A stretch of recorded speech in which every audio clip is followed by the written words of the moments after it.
Convido os irmãos e as irmãs a abrirem suas Bíblias no livro de Hebreus, no capítulo 11. Essa é uma noite de fé, também estamos num clima falando sobre unidade. E eu queria ler com vocês nessa carta do versículo 1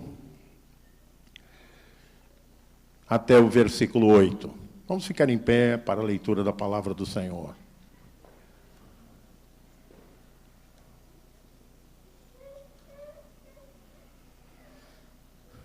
Diz assim as Escrituras: ora, a fé é a certeza de coisas que se esperam, a convicção de fatos que se não veem. Pois pela fé os antigos obtiveram bom testemunho. Pela fé entendemos que foi o universo formado pela palavra de Deus, de maneira que o visível veio a existir das coisas que não aparecem. Pela fé, Abel ofereceu a Deus mais excelente sacrifício do que Caim, pelo qual obteve testemunho de ser justo, tendo a aprovação de Deus quanto às suas ofertas. Por meio dela também, mesmo depois de morto, ainda nos fala. Pela fé, Enoque foi transladado para não ver a morte, não foi achado, porque Deus o transladara. Pois antes da sua transladação obteve testemunho de haver agradado a Deus. Sem fé, de fato, é impossível agradar a Deus, porquanto é necessário que aquele que se aproxima de Deus creia que Ele existe e que se torna galardoador dos que o buscam. Pela fé, Noé, divinamente instruído acerca de acontecimentos que ainda não se viam, e sendo temente a Deus, aparelhou uma arca para a salvação de sua casa, pela qual condenou o mundo e se tornou herdeiro da justiça que vem da fé. Pela fé, Abraão, quando chamado, obedeceu, a fim de ir para um lugar que devia receber por herança, e partiu sem saber aonde ia. Ainda em pé oremos. Senhor, é bom estar na tua casa, é bom adorar-te, louvar o teu nome, trazer o melhor de nós através das ofertas a esse altar. E agora, Senhor, que estamos diante da tua grande e poderosa palavra, palavra do Deus vivo. Senhor, fala ao nosso coração. Queremos ser discípulos teus, Pai. Por isso, Senhor, precisamos que nos ensine o bom caminho, o caminho que devemos andar. É a nossa oração, no nome de Jesus. Amém. Você pode assentar? Podemos repetir juntos o versículo 1, porque a repetição é uma das bons caminhos do aprendizado, não é verdade? Então, a minha expectativa é que hoje eu possa deixar, está em ordem, né, Carlos? Deixar aqui com vocês alguns versículos para vocês memorizarem, até quando eu voltar eu vou cobrar, né? Que nem a parábola, não é isso? Quando eu voltar, ele cobra. Vamos repetir comigo? O primeiro versículo, pode ser uma tradução diferente, não é problema. Ora, a fé é a certeza de coisas que se esperam e convicção de fatos que se não veem. Amém? Amados irmãos, a Bíblia diz, o apóstolo Paulo, na carta aos Romanos, capítulo 4, versículo 17, ele diz que a fé traz à existência as coisas que não existem. É uma maneira diferente de definir de Hebreus. Hebreus diz que é certeza das coisas que se esperam e convicção de fatos que não se veem. Eu estou repleto de convicção de que todos vocês já estão abençoados e serão mais abençoados. Não é? Não porque eu confio no ministério do louvor que nos elevou à presença de Deus, nem na instrução do nosso irmão Carlos, nem naquilo que vou falar, mas porque Deus gera fé no nosso coração. Amém? Então, fé, então, amados irmãos, é uma confiança clara, definida, transparente no Deus da Bíblia, no Deus revelado em Jesus. A fé faz diferença. Diga para o seu irmão, a fé faz diferença. Deixa eu citar alguns exemplos para vocês. Quando uma das coisas que a gente, como pastor, e eu já estou no 49º ano de pastorado, prestes a completar 50, uma das coisas que a gente percebe o efeito da fé é no ofício fúnebre. Ofício fúnebre de pessoas crentes, ofício fúnebre de família, onde estão familiares crentes, tem uma fisionomia, não é? Porque há tristeza, mas não há desespero. Há tristeza, mas não há tanto culpa. Quando eu vou fazer ofício de alguém que pedem para ir falar, eu não me recuso a ir enterro, porque é um dos melhores momentos de evangelismo, meus irmãos. Porque está todo mundo sensível. Porque a realidade bate forte. Eu vou também morrer um dia. Um dia serei eu que estarei num caixão. Isso se der para carregar o meu corpo e botar dentro do caixão, porque alguns, infelizmente, nem isso conseguem. Não é verdade? E ali, quando as pessoas não creem em Jesus, não têm uma fé no Deus vivo, o quadro é de desespero, não é? Gente desmaia, já tive que levantar pessoas desesperadas, rolando pelo chão. É um quadro assim assustador e desanimador, porque elas não têm esperança da vida eterna, que nós recebemos através de Jesus Cristo. A fé tem efeitos assim, amados irmãos. Eu estava... isso é tudo introdução, sabe? Eu ainda não entrei no texto, não, mas eu vou falar sobre o texto. Como é que a gente, muitas vezes, não valoriza pequenas coisas, e Deus, de pequenas coisas, tira grandes acontecimentos. Eu fui pregar na igreja de Cascadura, e tem um irmão lá, que é um verdadeiro diácono, né? Não fez curso de diácono, mas é um verdadeiro diácono. Ele está sempre pronto a ajudar, mas ele tem um mistério, ele quase não abre a boca. Ele faz, né? Aliás, uma das máximas do discipulado é que as pessoas prestam mais atenção no que você faz do que você diz. Né? Então, seus atos indicam que você é discípulo. Né? Jesus até disse que se nos amarmos intensamente uns aos outros, os outros saberão que nós somos discípulos dele. Então, esse irmãozinho, o máximo que eu ouvia dele era bom dia, boa tarde, a paz do Senhor. E certa feita eu estava saindo da igreja e na porta ele veio falar comigo, segurou minha mão e me entregou uma profecia. A última pessoa, tinha uma porção de irmãos super avivados, algumas irmãs profetas, né? A última pessoa que eu esperava que fosse me entregar uma profecia era aquele irmão. Virou para mim e disse, o Senhor, isso era início de junho mais ou menos, o Senhor vai te levar ainda este ano na Alemanha. Eu olhei para ele, obrigado, irmão. Mas no meu coração eu estava dizendo assim, eu estava incrédulo. Não, porque eu estudei na Alemanha, então conheço, eles só fazem projetos. O que vai acontecer o ano que vem, a agenda do ano que vem já está pronta em julho desse ano. Então, quer dizer, era junho, do ponto de vista assim, da minha compreensão, jamais isso poderia acontecer. Mas agradeci e segui em frente. Terça-feira recebo um e-mail do reverendo Rainer Downer, dizendo para mim, Paulo, nós temos o nosso evento, encontro de avivamento e missões em outubro, como você sabe, todo ano, eu já tinha ido outras vezes.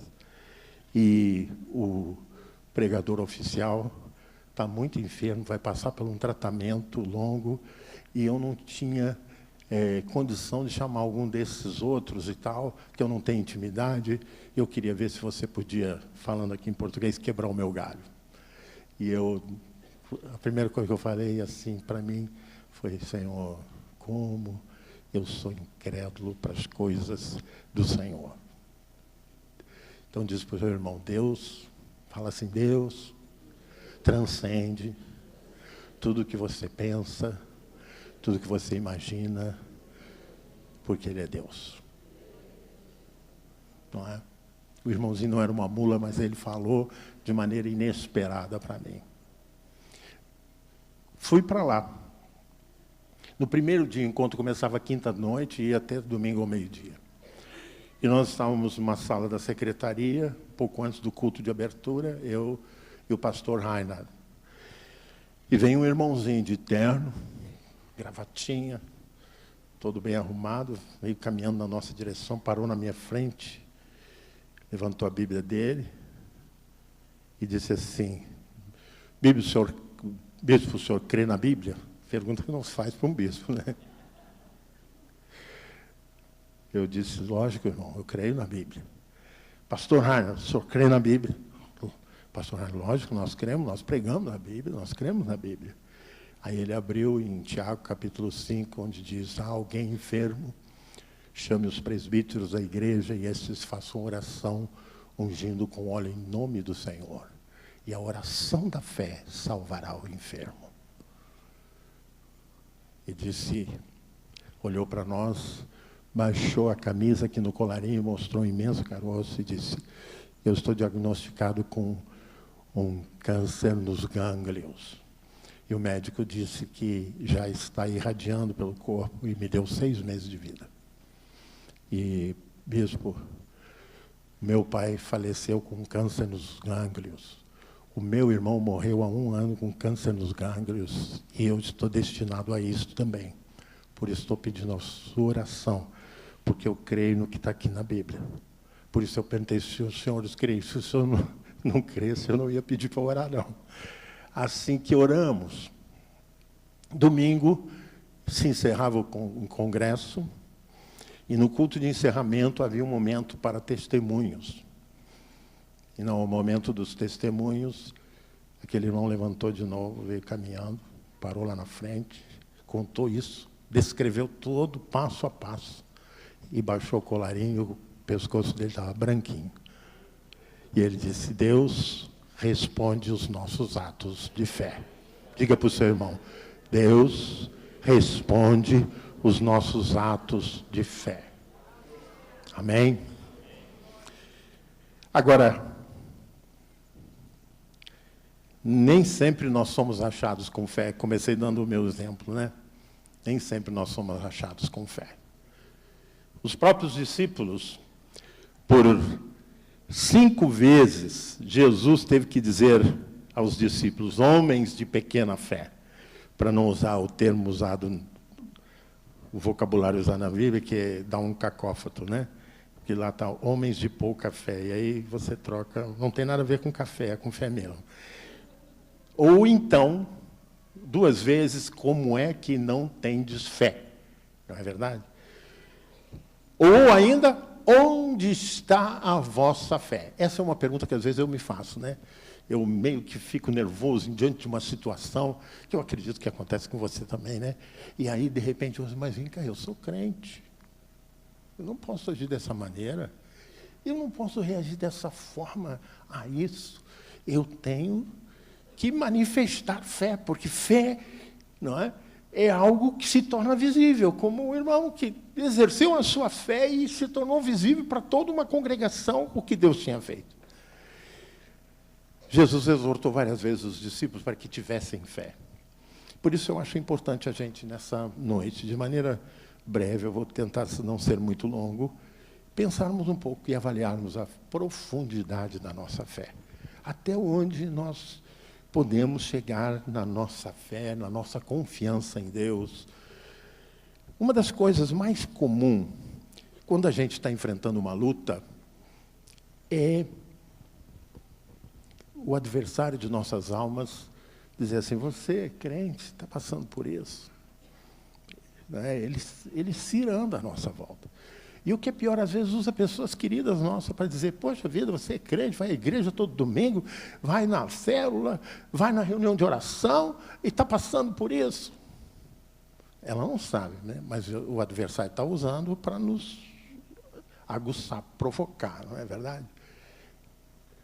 Uma das coisas, está acontecendo isso contigo, Deus não te ama. E aí vem a importância do nosso discipulado, irmãos e irmãs.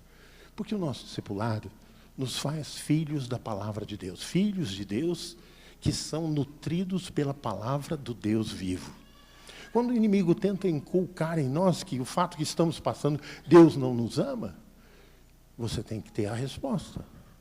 E a resposta é João 3,16. Você pode repetir comigo?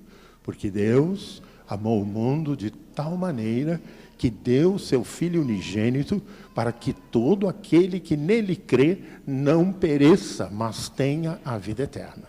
Se você não está satisfeito com isso, porque de repente é genérico, fala do mundo inteiro, veja Romanos 5,8.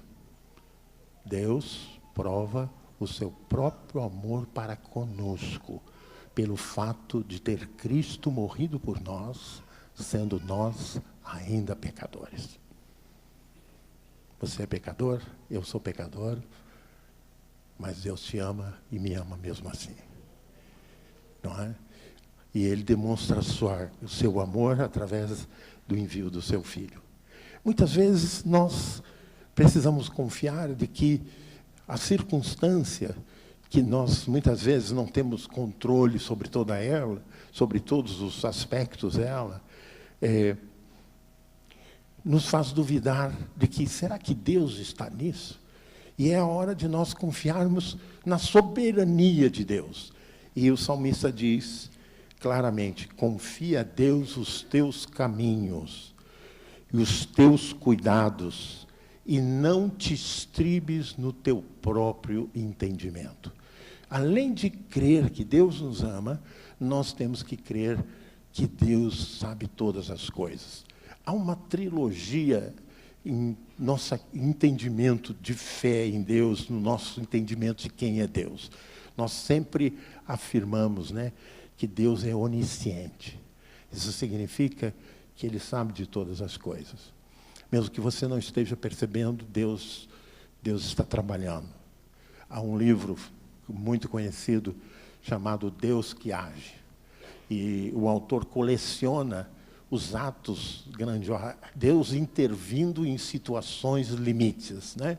Por exemplo, na própria libertação do povo de Israel no Egito, né? E ele o faz de maneira a mais impensável, né? Um homem com seus quase 80 anos de idade, que se retirara, já praticamente renunciar à sua cidadania judaica para viver no deserto com seu sogro, e Deus se manifesta para ele de maneira grandiosa. E não há escusa. Deus usa o improvável, aquilo que não é, para envergonhar aquilo que é.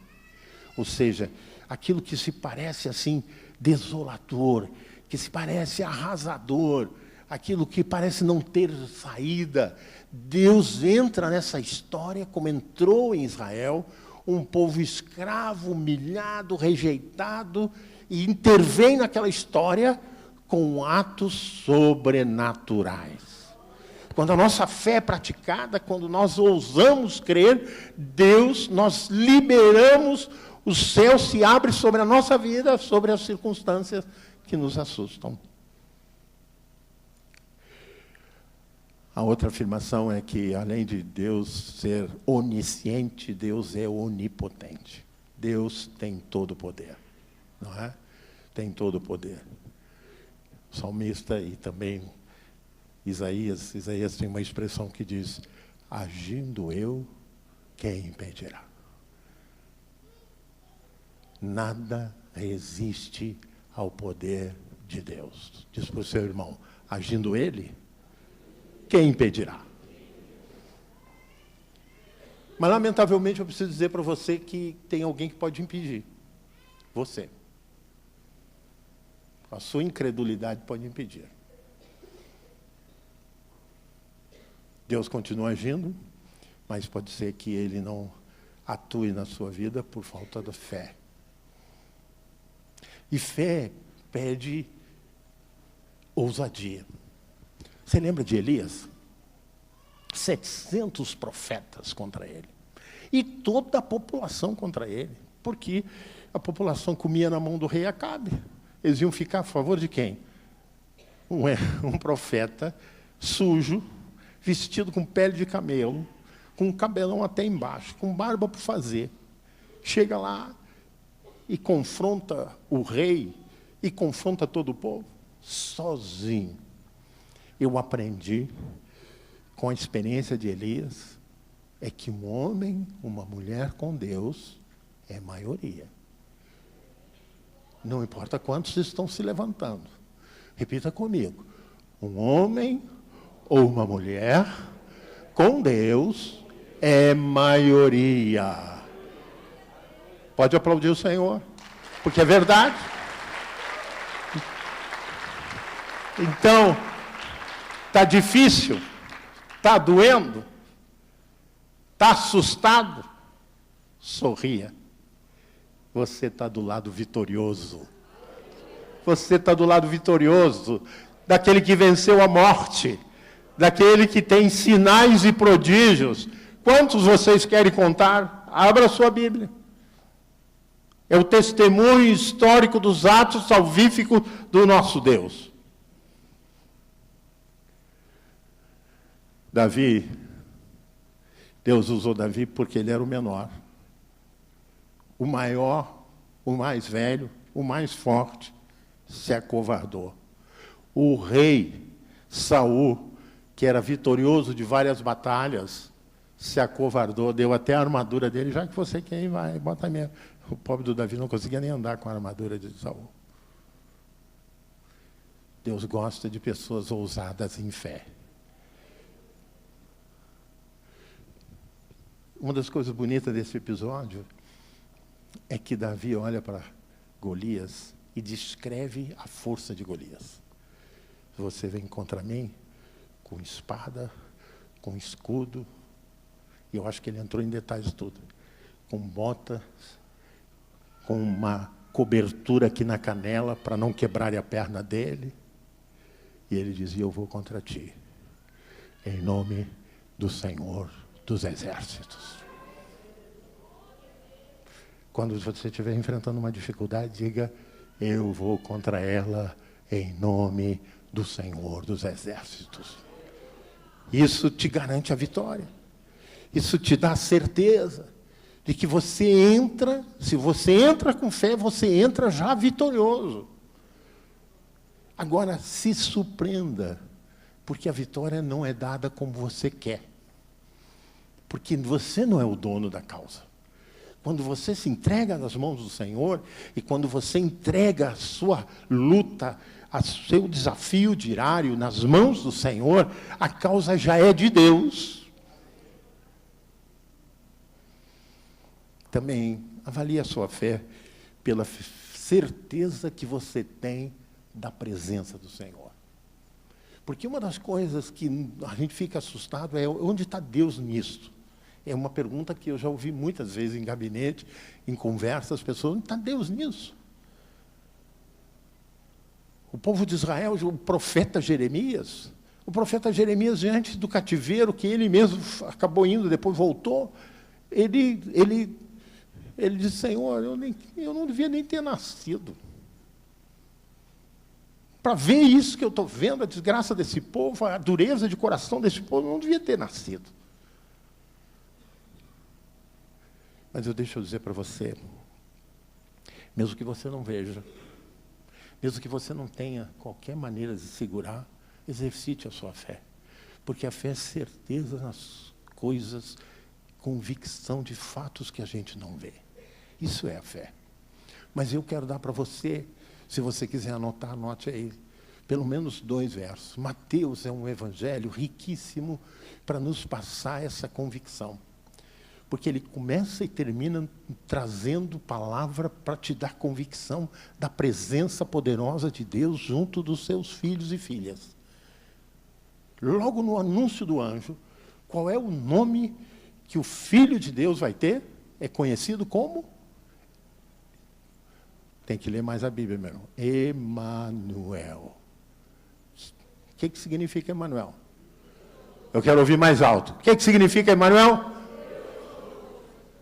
Então, pode dizer para o irmão, Deus está comigo. Mas se você não está satisfeito com isso, Olha aqui, eu acredito assim. O Espírito Santo começou a cochichar para Mateus. Não esquece de registrar que é Emanuel, para que eles, gerações por gerações, saibam que eu estou com eles.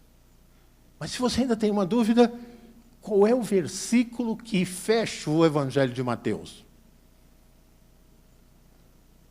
É o que fecha a grande comissão.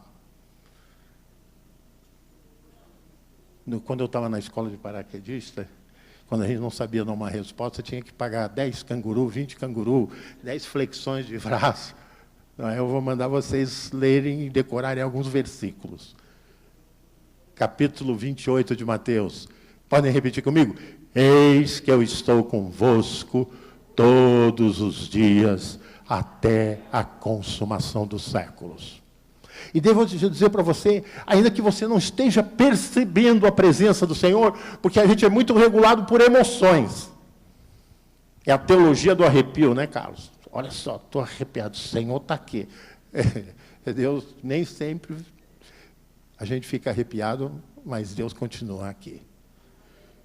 Ele disse que onde estiver 2 ou 3 reunidos em seu nome, Ele estaria junto.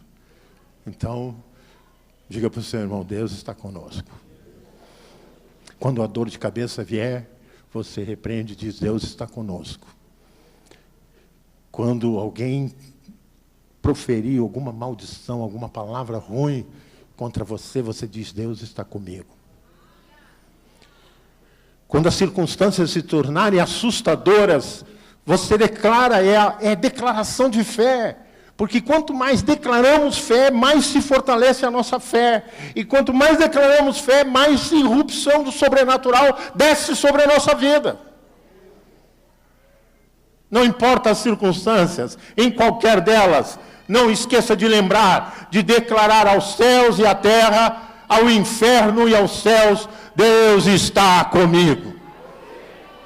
E não é porque eu sou bom, não. É porque Deus é bom. E a sua palavra é verdade. E Ele declarou, eis que eu estou convosco todos os dias.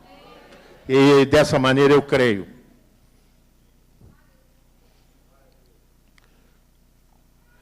Avalie a tua fé também, a sua prática de fé, pela sua obediência.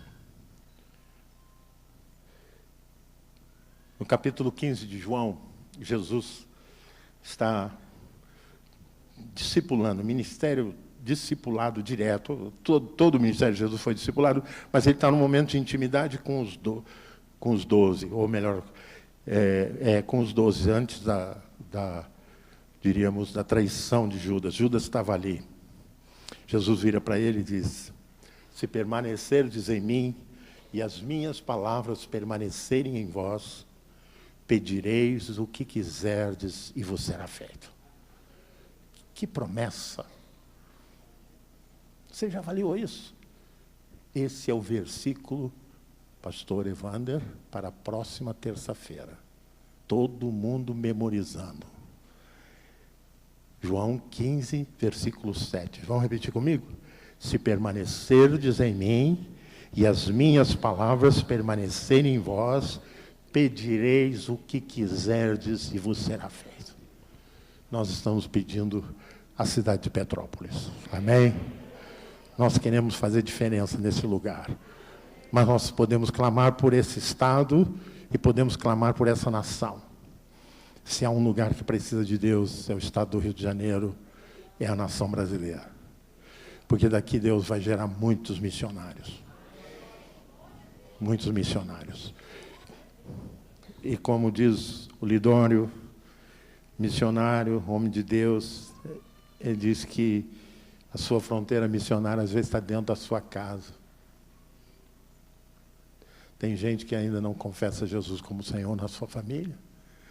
Ali é a sua primeira fronteira missionária. Muitas vezes nós estamos sonhando, gente se sente chamado para ir para o outro lado do mundo. Amém. Deus fez isso com Paulo, pode fazer conosco também.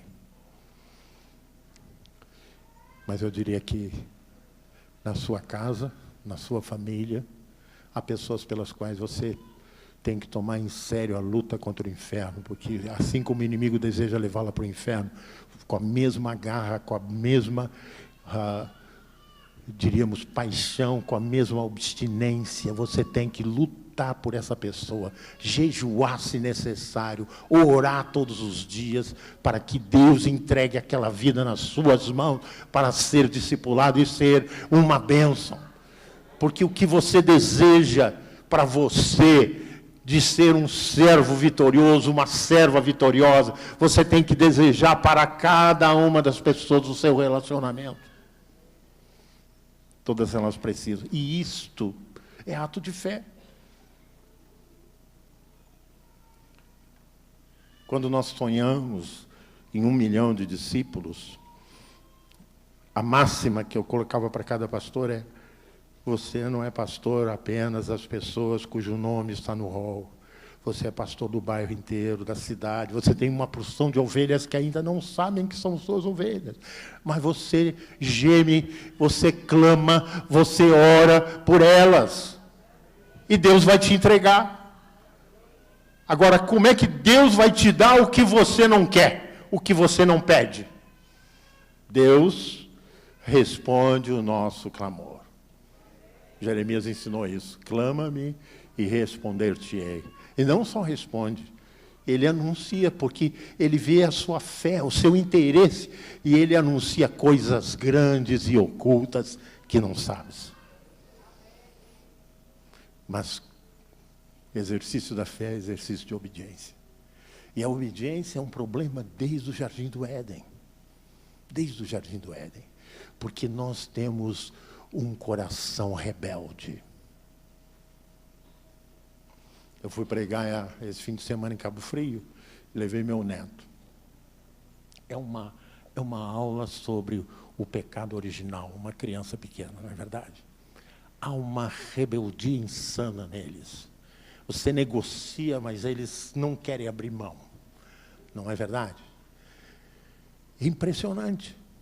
Aquele quadro, então, está no nosso coração, na nossa carne, um desejo por transgredir. Ninguém manda em mim. Perdi as contas de quantas vezes eu falei isso para meu pai e para minha mãe. Ninguém manda em mim. Paulo diz: já não sou eu quem vivi. Diga comigo: já não sou eu quem vivi, mas Cristo vive em mim. Se Cristo vive em você, você não é mais seu dono, você pertence ao Senhor. Diga para o seu irmão aí ao lado, para a sua irmã: você pertence ao Senhor. Entrega a tua vontade no altar e deixa Deus fazer a vontade dEle para a honra e glória do seu nome.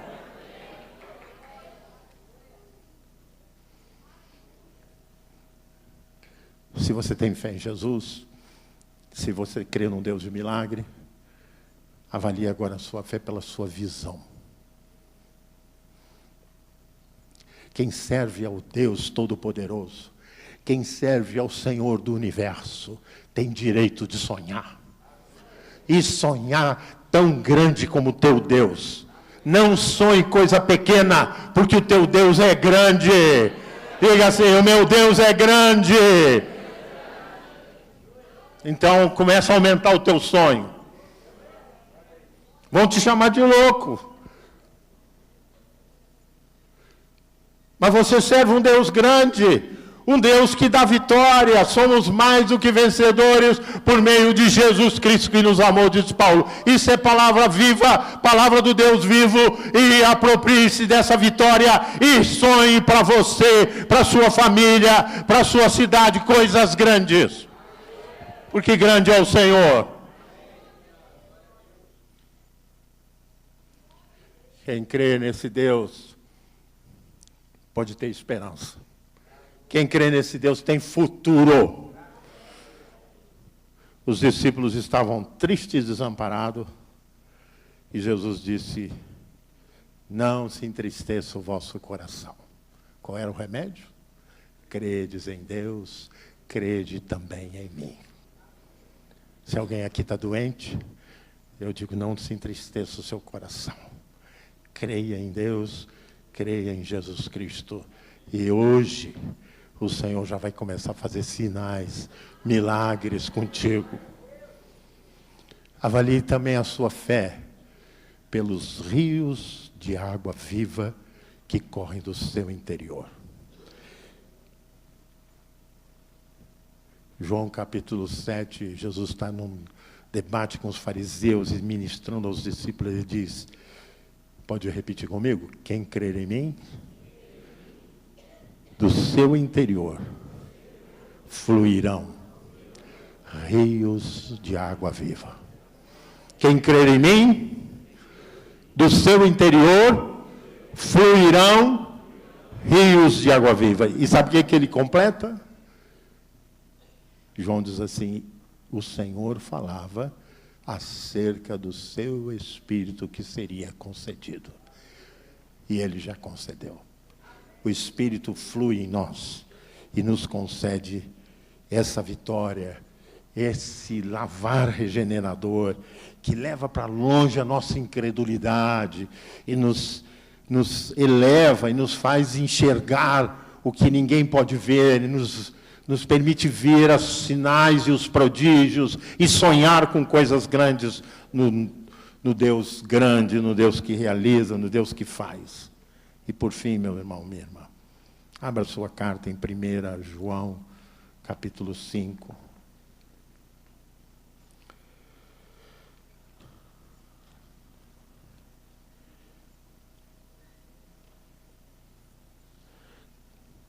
Primeira João, capítulo 5, versículo 5. Você pode repetir comigo? Quem é o que vence o mundo, senão aquele que crê ser Jesus, o Filho de Deus? Não sei qual a ameaça, não sei se alguma coisa te assusta, não sei se alguma enfermidade te impedindo, mas se você crê que Jesus Cristo é o Filho de Deus, este Jesus Cristo te cura, te renova.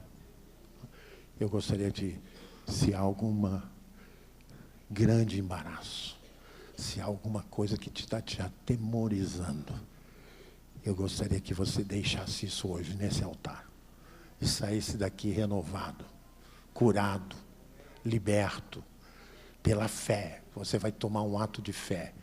Você vai tomar uma decisão de fé.